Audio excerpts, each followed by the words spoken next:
नमस्कार मंडळी, food point मराठीमध्ये तुमचे स्वागत आहे। तर आज आपण गवारीची सुकी भाजी बनवणार आहोत। यासाठी मी गवारीला स्वच्छ पाण्याने धुवून घेतली आहे। गवारी ही आपल्या शरीरासाठी खूप उपयुक्त असते। गवारीमुळे मधुमेह कंट्रोलमध्ये राहतो, वजन कमी करण्यासाठी सुद्धा मदत करते, पचनास सुद्धा मदत करते। आठवड्यातून एकदा तरी गवारी बनलीच पाहिजे। तर इथे मी तूर डाळ थोडीशी भिजत घातली होती आणि आपल्याला यासाठी मध्यम आकाराचा एक कांदा आणि बारीक चिरलेली कोथिंबीर लागणार आहे। कढईमध्ये मी इथे आता 2 पळी तेल गरम करायला ठेवणार आहे।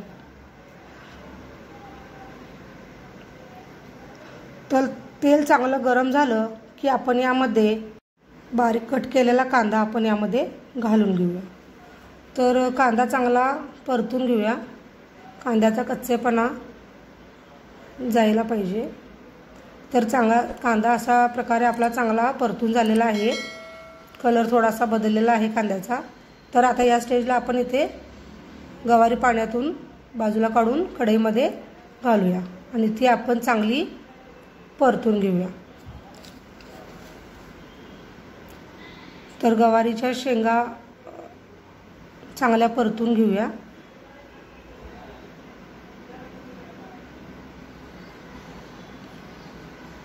मध्यम आचेवर आपण ही प्रोसेस करायची आहे। जास्त गॅसची फ्लेम मोठी केली तर लवकर गवारी अशी कलर बदलून करपल्यासारखी होते व चवीला ती भाजी चांगली लागत नाही। त्यामुळे मध्यम गॅसवरच आपल्याला हे परतून घ्यायचं आहे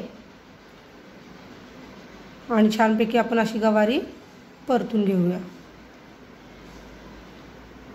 थोडासा रंग गवारीचा बदलूसपर्यंत आपण याला परतून घेऊया। थोडासा रंग बदललेला आहे, पहा व्हिडिओमध्ये गवारीचा रंग थोडासा बदललेला आहे। तर या स्टेजला आपल्याला आता गॅस बारीक करायचा आहे आणि त्यानंतर आपण जी डाळ भिजत घातली होती तुरीची ती यामध्ये आपण घालून घ्यायची आहे आणि ते परतून घ्यायचं आहे। चांगलं परतून झालं की यामध्ये आपण अर्धा चिमूटभर हळद आणि 1-1.5 चमचा लाल तिखट जे आपण वर्षभरासाठी करतो ते तिखट चटणी, म्हणजे आम्ही त्याला चटणी म्हणतो, ती चटणी आपण इथं घालून घेऊया। याला सगळ्यांना एकत्र मिक्स करून घ्यायचं आणि त्यानंतर आपण इथे गरम पाणी अर्धी वाटी मी इथे गरम पाणी घातलं आहे।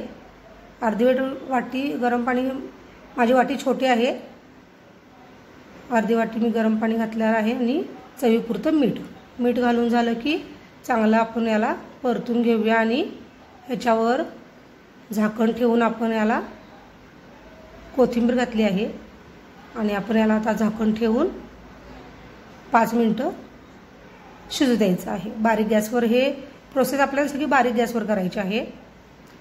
तर 5 मिनिटांनी पहा गवारी आपली चांगली शिजलेली आहे, चांगली परतल्यामुळे ती चांगली शिजली गेलेली आहे।